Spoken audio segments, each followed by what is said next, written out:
Assalamualaikum warahmatullahi wabarakatuh.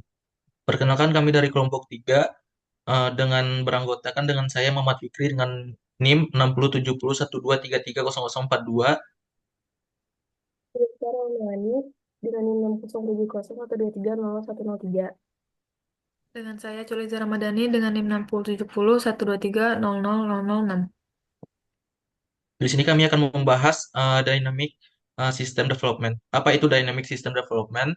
Dynamic System Development Method atau DSDM adalah metode pengembangan perangkat lunak berbasis Agile yang pertama kali diperkenalkan pada tahun 1994 oleh DSDM Consortium. DSDM berfokus pada pengembangan iteratif dan inkremental, di mana setiap tahap proyek dilakukan dalam siklus yang terus diperbaiki berdasarkan umpan balik pengguna. Prinsip utama DSDM mencakup pertama, keterlibatan pengguna aktif untuk memastikan solusi yang dikembangkan sesuai kebutuhan. Yang kedua, mengirim produk secara bertahap agar manfaat bisnis bisa segera dirasakan.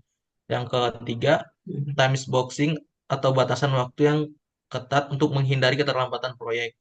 Yang keempat, fleksibilitas terhadap perubahan tanpa mengorbankan kualitas sistem. Selanjutnya di sini ada sejarah dan tokoh. DSDM ini atau Dynamic System Development Method ini dibuat pada tahun 1994 oleh DSDM Consortium, yang dimana itu sebuah kelompok independen yang berisi perwakilan dari berbagai perusahaan di Inggris. Metode ini juga muncul untuk mengatasi kekurangan metode lama seperti waterfall yang cenderung lambat dan juga kurang fleksibel dalam menghadapi perubahan kebutuhan bisnis. DSDM ini dikembangkan dari RAD atau Rapid Application Development yang menekankan pengembangan cepat dan berulang.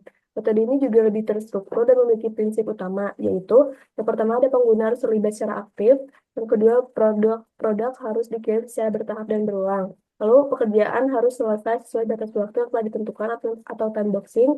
Selanjutnya ada solusi yang dibuat harus bermanfaat bagi bisnis. Dan yang terakhir ada pengujian harus dilakukan secara terus-menerus selama proses pengembangan berlangsung. Seiring berjalannya waktu, DSDM ini berkembang dan menjadi bagian dari Agile Alliance pada tahun 2001 yang kemudian membantu dalam pembuatan Agile Manifest.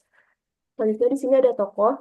DSDM ini dikembangkan oleh DSDM Consortium yang dimana itu dikembangkan bukan oleh satu orang tertentu, namun ada beberapa tokoh yang berperan penting dalam pengembangannya. Di sini yang pertama itu ada Jennifer Stapleton, yang dimana beliau ini seorang ahli di bidang pengembangan perangkat lunak yang menjadi direktur teknis DSDM Konsortium dan menulis buku tentang metode ini juga.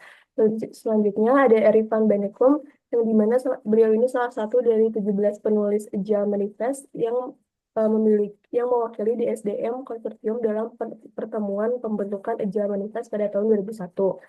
Mereka itu bersama tim DSDM Konsortium lainnya membantu menyebarluaskan DSDM hingga menjadi bagian dari metode Agile yang digunakan hingga sekarang. Selanjutnya di sini ada tahapan dari DSDM itu menggunakan diagram pizza atau NCHES atau tiga pizza dan juga suatu keju. Yang di mana yang pertama itu ada feasibility study atau studi kelayakan. Di sini itu mengecek apakah proyek bisa dikerjakan dengan waktu atau biaya dan sumber daya yang ada. Lalu apakah di sini juga menentukan apakah DSDM ini menggunakan metode yang cocok digunakan. Yang kedua ada business study, yang dimana di sini itu menganalisis kebutuhan bisnis dan aturan yang harus ada dalam sistem. Lalu memastikan juga sistem yang dibuat benar-benar berguna untuk bisnis. Lalu yang ketiga ada functional model interaction atau pembuatan model fungsional. Itu di sini membuat prototipe awal dari sistem dan juga menguji dan memperbaiki model berdasarkan masukan dari pengguna. Selanjutnya ada desain dan build iteration atau desain dan pembangunan sistem, di mana di sini itu mendesain atau membangun sistem sesuai dengan model yang sudah diuji. Lalu memastikan sistem berjalan dengan baik sebelum diterapkan secara penuh. Yang terakhir ada implementation atau penerapan sistem, yang di mana di sini itu menguji dan menerapkan sistem ke pengguna akhir dan juga memastikan sistem apakah sudah siap untuk digunakan dalam bisnis sehari-hari. Karakteristik khusus Dynamic System Development Method. Yang pertama, fokus pada kebutuhan bisnis proyek yang harus selaras dengan tujuan bisnis. Yang kedua, pengiriman tepat waktu, di mana menggunakan prioritas Moskow untuk menyelesaikan hasil proyek dengan batas waktu. Yang ketiga, kolaborasi, mendorong kerjasama antar semua pemangku kepentingan. Yang keempat, kualitas yang tidak dikompromikan, menetapkan standar kualitas tinggi sejak awal. Yang kelima, mengembangkan incremental, guna membangun produk secara bertahap dan terus meningkatkannya. Yang keenam, pengembangan iteratif, di mana memungkinkan penyesuaian dan perbaikan berkelanjutan. Yang ketujuh, komunikasi yang jelas, menekankan pentingnya komunikasi yang terus-menerus. Yang kedelapan, kontrol yang ditujukan, menggunakan alat dan teknik manajemen proyek yang terbukti.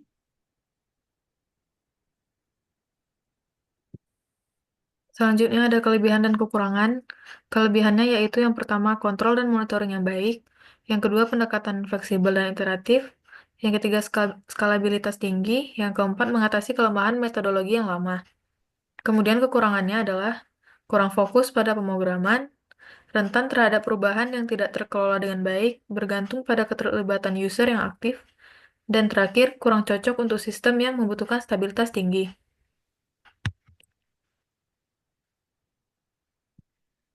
Sesuai untuk proyek yang seperti apa? Yang pertama, membutuhkan proses pengembangan yang cepat. Perusahaan memerlukan sistem yang lebih efisien dalam waktu yang singkat untuk menggantikan proses pengajian yang masih dilakukan secara manual. Yang kedua, spesifikasi sistem bersifat dinamis. Sistem harus dapat menyesuaikan kebutuhan perusahaan seperti kebijakan premi karyawan dan format laporan produksi. Yang terakhir, tingkat keterlibatan pengguna yang tinggi. Berbagai pihak seperti manajer, admin, kasir, dan asisten berpartisipasi aktif dalam proses pengujian dan evaluasi sistem.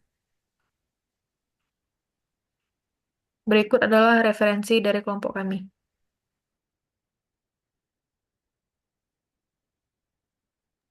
Sekian dari hasil presentasi kami. Apabila ada kesalahan, kami mohon maaf. Wabillahi taufiq wal hidayah. Wassalamualaikum warahmatullahi wabarakatuh.